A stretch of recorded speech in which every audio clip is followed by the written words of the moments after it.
You might have heard about children in Gaza going missing, kidnapped by Israeli soldiers. It's so evil it sounds utterly absurd. But Israel's done this kind of thing before.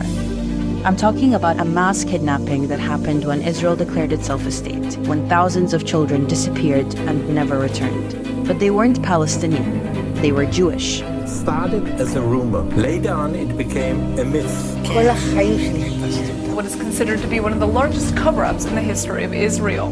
This horrific crime and its cover-up tell us everything we need to know about Zionism and the core philosophy that's connected to every other colonial reality in the world. Come to be known, we're Central or Eastern European, or what's called Ashkenazi Jews. They pioneered the Zionist movement, made up the militias that orchestrated the Nakba, and served in Israel's first political parties and government. Now that they had succeeded in establishing a Zionist state, they needed to start filling it with more settlers. But all these European Jews weren't enough to colonize and work all the land that they had taken. If Israel wanted to be a viable state, it would need more Jews. So the Zionist entity had to look to the Arab world. See, there had always been Arab Jews living in Yemen, Iraq, Libya, Syria, Tunisia, Algeria, Morocco, Egypt, as well as in non-Arab countries like Iran and Turkey. But these Jews, Mizrahi Jews as they'd come to be known, came from a very different context. Ashkenazi Jews had been facing anti-Semitism, pogroms, and persecution in Europe for centuries, which is the environment that gave birth to the colonial Zionist project, and the feeling that there needed to be a Jewish homeland for Jewish safety in the first place. Mizrahi Jews, on the other hand, had been coexisting with their neighbors for centuries and were part of society. But the colonial creation of Israel ruptured these centuries-old relations, leading to Israeli rescue missions that airlifted them into the colony. Yemeni Jews weren't slaves, they were just poor, like most non-Jewish Yemenis were. In fact, Yemeni Jews had been living there for centuries and had chosen to move to Israel because they wanted to flee poverty and had bought into the biblical narrative. Meanwhile, in Israel, these Yemeni Jews were seen as unclean, primitive, backwards, and a threat to the European civilized image that Israel was trying to build. Ben-Gurion, Israel's prime minister at the time, had described Mizrahi Jews as rabble and would later say, "We don't want Israelis to become Arabs. It is incumbent upon us to struggle against the spirit of the Levant, which corrupts individuals and societies." But the Yemenis were still brought in. Why? One Zionist leader said that while Ashkenazi Jews were better suited for city work, Yemeni Jews would do well with agriculture because they, quote, need very little.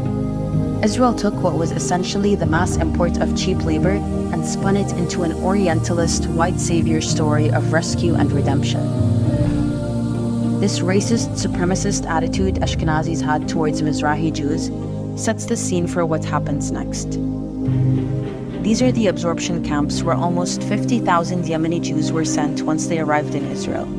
Tent cities with awful sanitation, where their belongings were taken, they were secularized, and forced to adopt new Hebrew names, abandon their languages and their culture.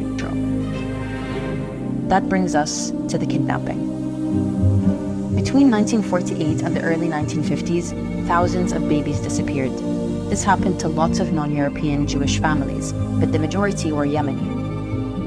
It happened in several ways. ילדתי חתול, עכבר, מה ילדתי? תראו לי אותו. למה אתם לא מראים לי כלום? גברת זרקנו.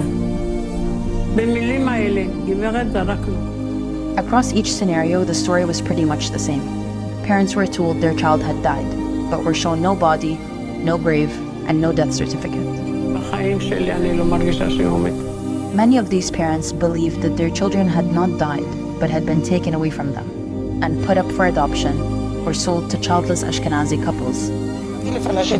אמרתי לו, אוקיי, בסדר, מת, אז תני לי לראות אותו פעם אחת, וזהו, ללטף אותו, לעשות לו משהו. היא עושה לי לא.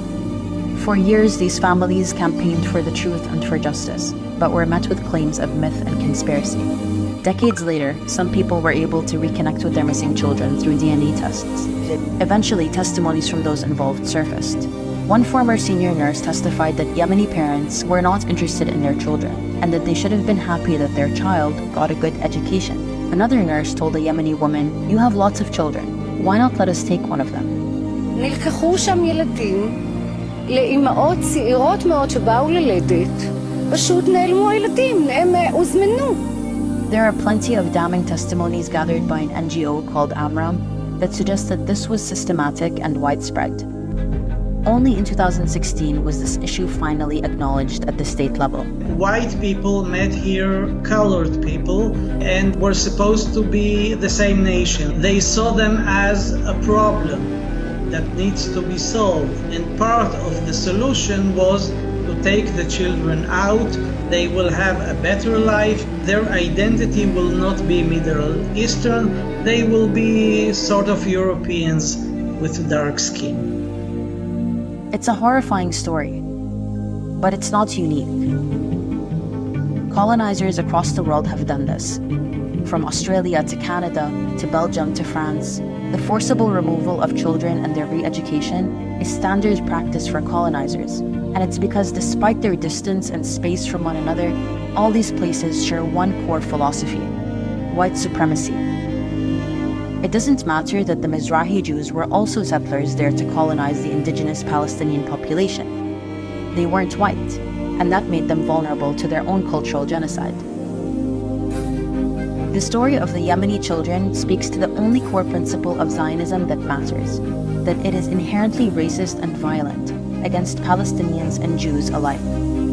Zionism was invented by victims of white supremacy as their own version of white supremacy, where they could hold top rank. This story is just one of many that shatter the myth of Israel as a utopia and safe haven for Jews.